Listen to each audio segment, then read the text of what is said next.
Crossing family, I don't know if anybody's told you this yet today, and if they haven't, shame on them, and allow me to be the first.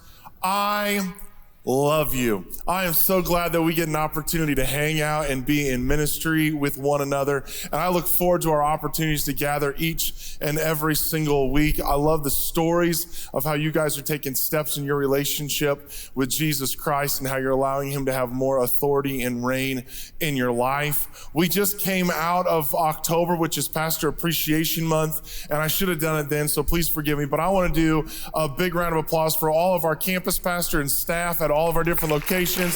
Super thankful for them. Love that they have accepted the call to do ministry here and to pour their lives and hearts out alongside of you to make a difference. I also want to do a shout out to all the difference makers who serve in all kinds of different capacities every single weekend all across this region. We could not do what we do without you. And you taking your gifts and your time and your resources to help people find an intimate personal relationship with Jesus Christ is what we're all about. In fact, we just finished a sermon series called An Intimate Personal Relationship with Jesus. And that is a line that you should hear every single week at every single one of our locations. And if you don't, you email me and I'm going to get on the phone and have a conversation with somebody, because that is our mission and we are unapologetically compelled and consumed by it. I want to take a quick second and welcome all of our different locations, those of you watching online, those of you who are part of our Inside family, and thank you so much for participating in this weekend. I have a message today that I believe will be very hopeful for you, that will instill you with some hope, maybe give you some encouragement. And I know that sometimes we're coming to church out of a rough week, or you're at church knowing that you got a tough week coming. And more often than not, you're at church and you don't know what's around the corner. But I want to make sure that when you leave here today, hopefully, if I do my part right, you're going to leave hopeful and encouraged. My prayer is that at some point in time during this message, you'll tune me out and you'll tune God in, and you'll have a conversation that will fill your spiritual lungs with fresh air. We're starting a brand new sermon series called Behind the Curtain. And before we get too far into this series, which we're going to be doing from now until all the way through Christmas, I have a confession. And this is a tough one. The previous services this weekend took it pretty rough. And so, I hope it doesn't devastate all of you. The tough part about this confession is it's going to cost me cool points. And when God made me, he made me a lot of things. But he didn't make me super cool. And so to give away these cool points, it's not to be taken lightly. You guys ready for it? Here it is. I like Broadway musicals. Okay. Obviously, we have some people from the band section here at our church, and we want to welcome you. I'm glad you didn't bring your flute and your xylophone today, but God bless you. It's the truth. I like Broadway musicals. My mom grew up studying classical music, and that's what she studied in college. And so when I was, what was going through the Bose speakers in my house growing up was Sarah Brightman and Michael Crawford. And when the PBS special came on with Michael Crawford, we sat down and we watched it. I have watched way too many videos of Celtic Woman than I care to let you guys in on. It's right now, if you're wanting to know how much of dorkdom I reign in, a couple weeks ago, I let you guys know about, Elton John and the Lion King soundtrack. Every sermon I write has its own little music that I write my sermon to. This one is John Travenor's Eternity's Sunrise. And I played it for the CrossFit community on Tuesday after the workout, and they all left before the song was over. It's that bad, okay? But if you have the mental capacity to just sit quietly and listen to a song, Eternity's Sunrise, it gets me jacked, all right? That's all there is to it, okay? When I was a sophomore in high school, I was allowed to go on a trip to New York City. And while we were there, one of the things that we got to do on the trip was we got to go see a Broadway musical, and I got to go see Beauty and the Beast. After that, they shipped all of the high schoolers off to go buy trinkets, where you buy your fake Rolex and your Statue of Liberty lighter and all that stuff. But what I ended up doing is not doing that. I scored some tickets to another Broadway musical called The Scarlet Pimpernel. Now, in the early 80s, late 70s, The Scarlet Pimpernel was a movie, and it starred a young Jane Seymour long before she became Dr. Quinn Medicine Woman. Yeah, I'm telling you guys, I'm not cool at all. And I went in, I had seats all the way in the back, and I sat down to watch the Broadway musical, The Scarlet Pimpernel.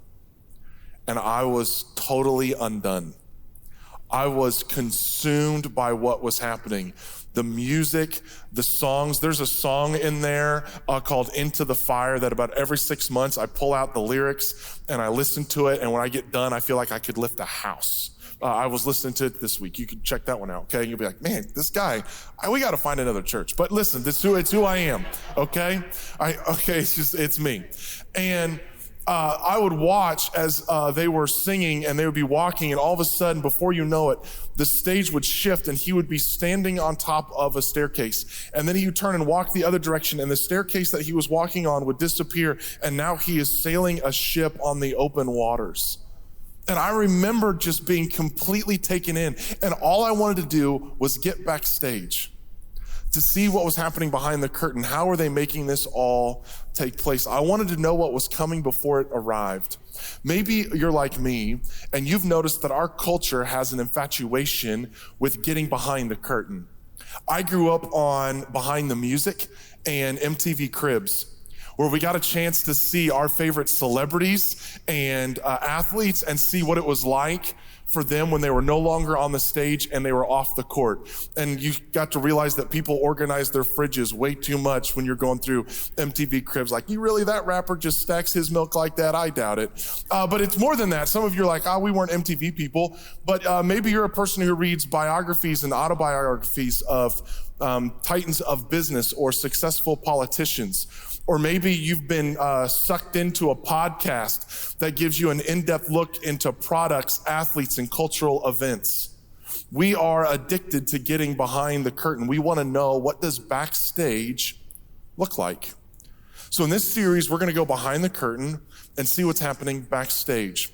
To those of you who are new to church and you're new to the Bible, when we talk about the Bible's broken into two big chunks: the Old Testament and the New Testament. And right in the middle of the Old Testament and the New Testament, I want you to imagine a gigantic, thick curtain. And what we're going to do is we're going to spend a little bit of time in the Old Testament, backstage. And then I want you to pay really close attention to see how God takes things from backstage and takes them through the curtain and puts them into the New Testament and into your life and my life. And how promises that he makes find their way fulfilled in our day, in our presence. So let's start. The first week, we're going to spend a little bit of time in the book of Daniel. It's in the Old Testament. Daniel is written by a guy by the name of, take a guess. Yeah, a couple of you got it right, a couple of you got it wrong, which is interesting. Okay, I thought I gave you a pretty good clue there. It's written by a guy named Daniel. Okay, you're already becoming a Bible scholar. And Daniel is a Jew, and he has been taken captive by the Babylonians. So Israel has been taken over. The Babylonians have come in, and they have taken Daniel and a lot of his friends and other people back to serve them, to serve their captors in Babylon. And among the people that were taken with Daniel are three guys, and they had their names changed by the Babylonians to Shadrach, Meshach, and Abednego. And so here are these Jewish men who have been taken from their homes. They've lost their identity. They're living in a new area under a king who is oppressive.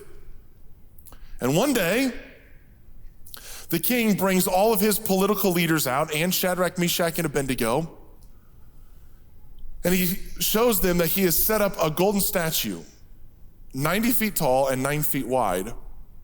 He's also brought out the choir and the band, and he's also built a furnace. And this is what the king says: When I cue the music and the band starts to play, I want everybody, all of you, to bow down to this idol. And if you don't, I'm gonna throw you into this blazing furnace. So he cues the music and everybody bows except for 3 people: Shadrach, Meshach, and Abednego. Now, some of you might be going, where's Daniel? Daniel's not in this story. He has his moment with some lions later on, so he's not there. Shadrach, Meshach, and Abednego. And they don't bow.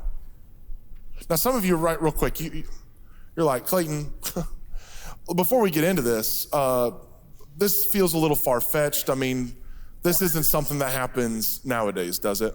Well, let me show you some pictures from 2021. This happens every day. This is North Korea. And when you enter into this courtyard and you see these statues, you are to bow. If you were to go to a Muslim travel site, which, in case you guys are interested in a good Muslim travel tour, Muslims will tell you that you're not supposed to go to North Korea, because even a slight tipping of your head, which if you don't do it is punishable in North Korea, if you were to just make a small bow, it would be an affront to Muhammad and Allah. And so Muslims don't travel here because they don't want to have to bow to statues. Here's another one. This is from Turkmenistan. This one's actually really funny because the king or president of Turkmenistan was in a horse race.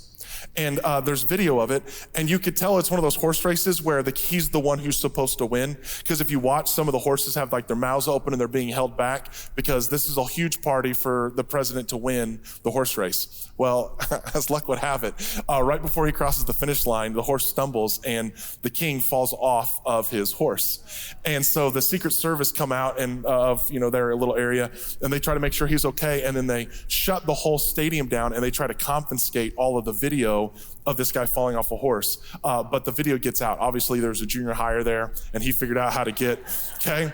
So listen, so the video goes viral of the president or king falling off of his horse. His response to that was he built this.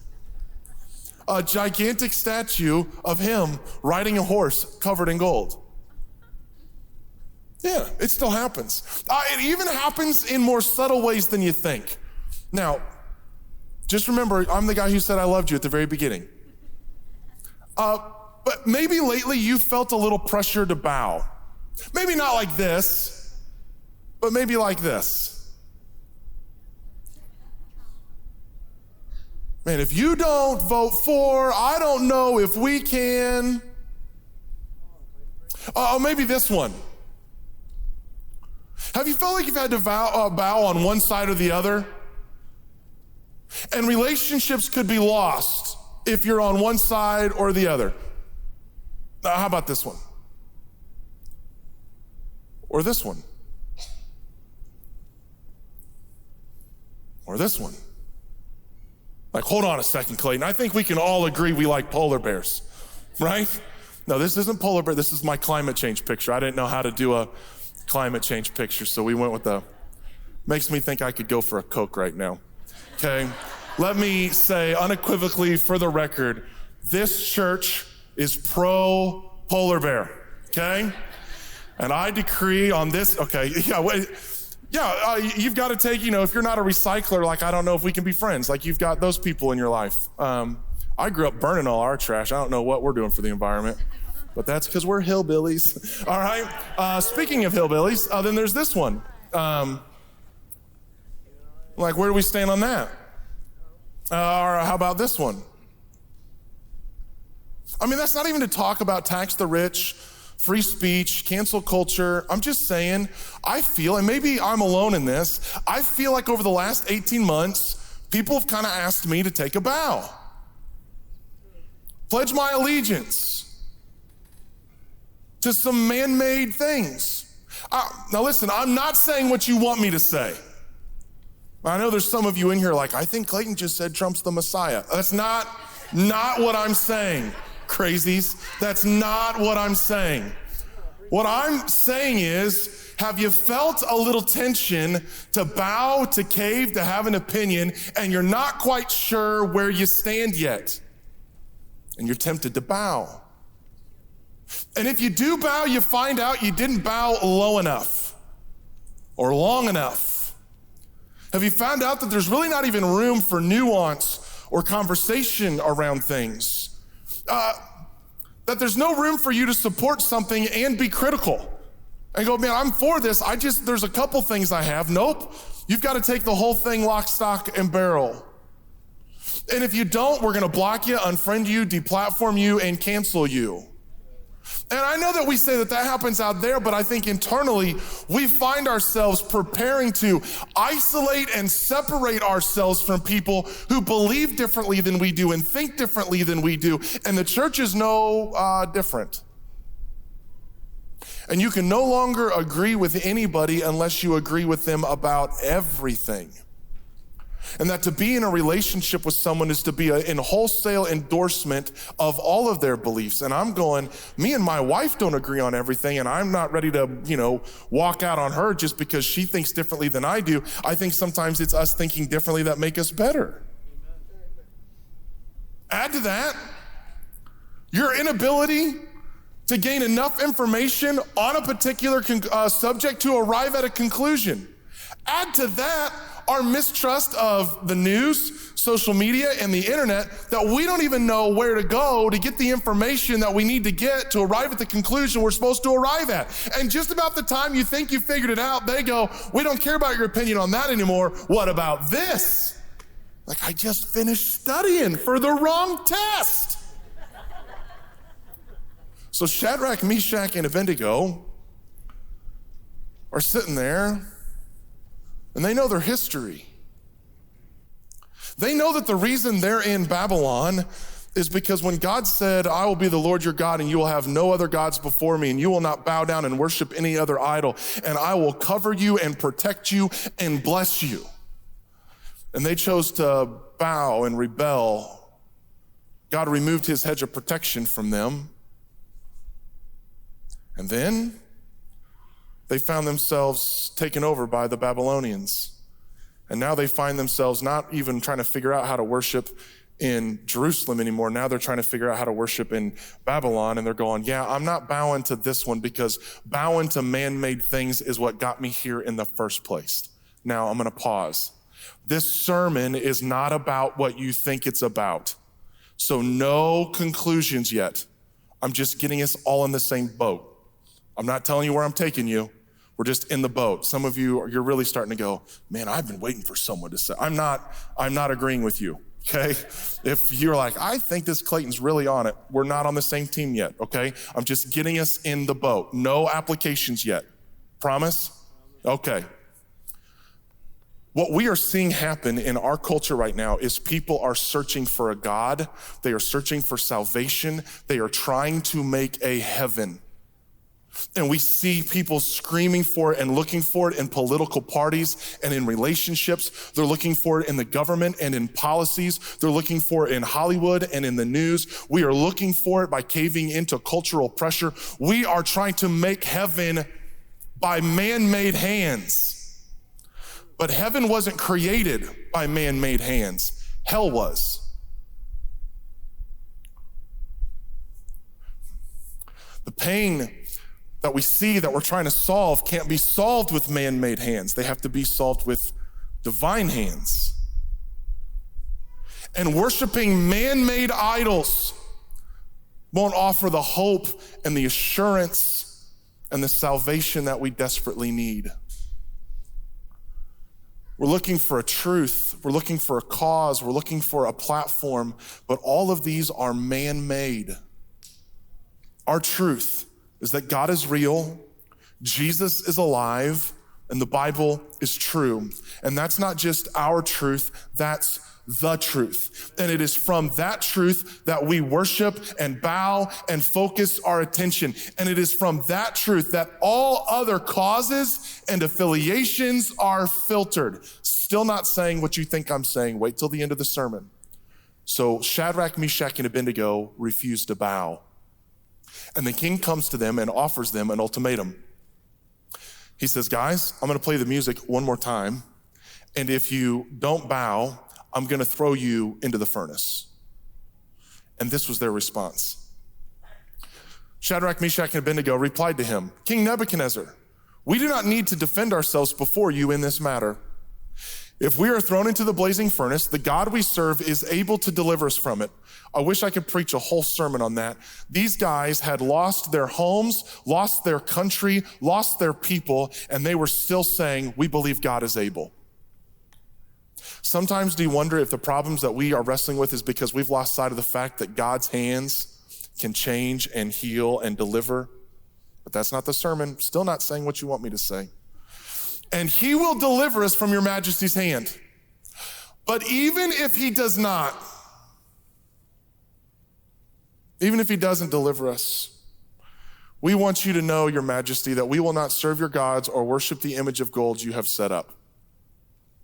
And I know some of you right now, you feel a little bit left out of the sermon so far. You're kind of been going, man, this sermon will be great for my Facebook friends. They really need to hear this. But I want, for just a second, can I get in your grill for just a little bit? See if you resonate with me. These men take a stand for God. They claim that he is able, but they surrender to obey him even if he doesn't deliver them. Shadrach, Meshach, and Abednego have even if faith, and sometimes, most of the time, and maybe you can back me up on this, I have only if faith. Only if faith. God, I'll serve you only if my life gets better. God, I will give more only if I get more back. God, I'll be pure as long as my spouse becomes more available to me, or as long as you bring me a spouse. God, I'll give my life to you only if you heal my mom. God, I'll follow you only if you'll help me get the job. God, I'll be for you only if. And we reduce our relationship to God to something transactional on our terms. Our commitment to him is only as good as him accomplishing our will, but God has never been about accomplishing our will. He's been about accomplishing his will. And when he does it, it's for his glory, and it results in our good. He's for the good in you, but it's through his will, not your will. The king is so upset that he has the furnace heated 7 times hotter, and he takes Shadrach, Meshach, and Abednego, and he throws them into the fire. The men who are actually throwing these men into the fire is so hot that the soldiers that are throwing them in are actually killed when they open up the doors. And then Shadrach, Meshach, and Abednego get thrown into the fire. How many people are in the fire? Okay, guys, you had an extra hour before you came to church. Shadrach, Meshach, and Abednego get thrown into the fire. I'm assuming all of our other locations, you guys answered really, really good. But 48th Street, drank pickle juice this morning, okay? So Shadrach, Meshach, and Abednego get thrown in the fire. How many people are in the fire? Some of you know the story. Okay. Look what happens. Then King Nebuchadnezzar leaped to his feet in amazement and asked his advisors, weren't there 3 men that we tied up and threw into the fire? They replied, certainly, your majesty. He said, look, I see 4 men walking around in the fire, unbound and unharmed, and the 4th looks like a son of the gods. King Nebuchadnezzar then approached the opening of the blazing furnace and shouted, Shadrach, Meshach, and Abednego, servants of the Most High God, come out, come here. So Shadrach, Meshach, and Abednego came out of the fire. And the satraps, prefects, governors, and royal advisors, this is all fancy words for Senate and, representatives and all that stuff around them. They saw that the fire had not harmed their bodies, nor was a hair on their heads singed. Their robes were not scorched, and there was no smell of fire on them. Then Nebuchadnezzar said, praise be to the God of Shadrach, Meshach, and Abednego, who has sent his angel and rescued his servants. They trusted in him and defied the king's command and were willing to give up their lives rather than serve or worship any god except their own God. Therefore, I decree, this guy's crazy, that the people of any nation or language who say anything against the God of Shadrach, Meshach, and Abednego be cut into pieces and their houses be turned to piles of rubble, for no other God can save in this way. This guy's a fruitcake, right?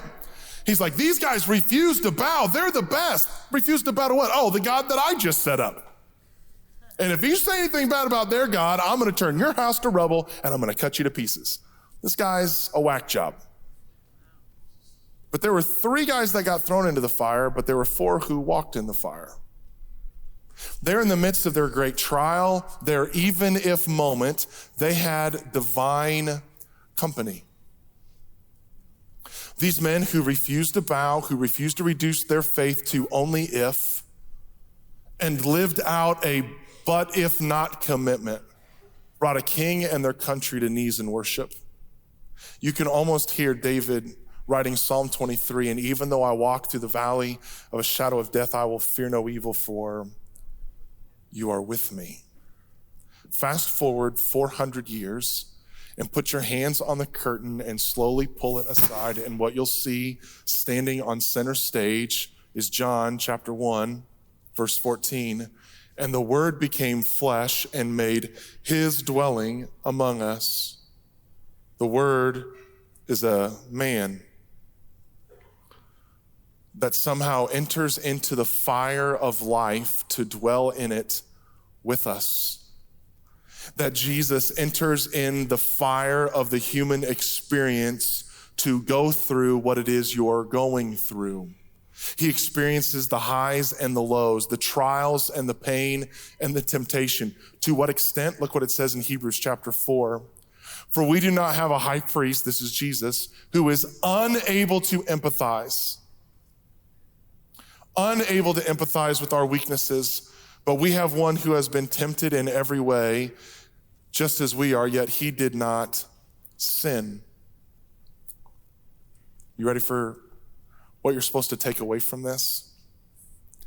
Jesus shows up in the fire of life to experience and go through what we experience and what we go through. Sometimes we'll hear about a tragedy that takes place in someone's life, and there's this tendency to, when they start to talk about their feelings, there's this tendency for us to want to say, I know. But the truth of the matter is, we don't. It's like a girl who's struggling with infertility her whole life, talking about the pain of that to a woman who every time her husband walks by her gets pregnant, and then that pregnant woman goes, well, yeah, I know. And what she wants to scream inside is, no, you don't. You don't know. And we take that same frustration into our relationship with Jesus. And we want to create distance between us and him. And we want to go, with Jesus, you don't know what it's. But Jesus entered the fire. In fact, he went through all the things that you go through, except when he did it without sinning. And so you're tempted to say, I'm struggling. And he was like, yeah, I know. Jesus, I've been abandoned. Writing yourself a permission slip. And Jesus goes, oh, I know what it's like to be abandoned. Me too.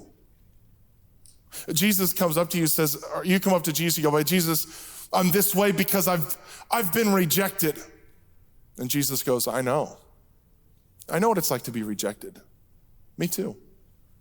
You come up to Jesus, you go, but Jesus, I feel alone and I feel isolated and I feel deserted and I feel oppressed. And Jesus goes, I know.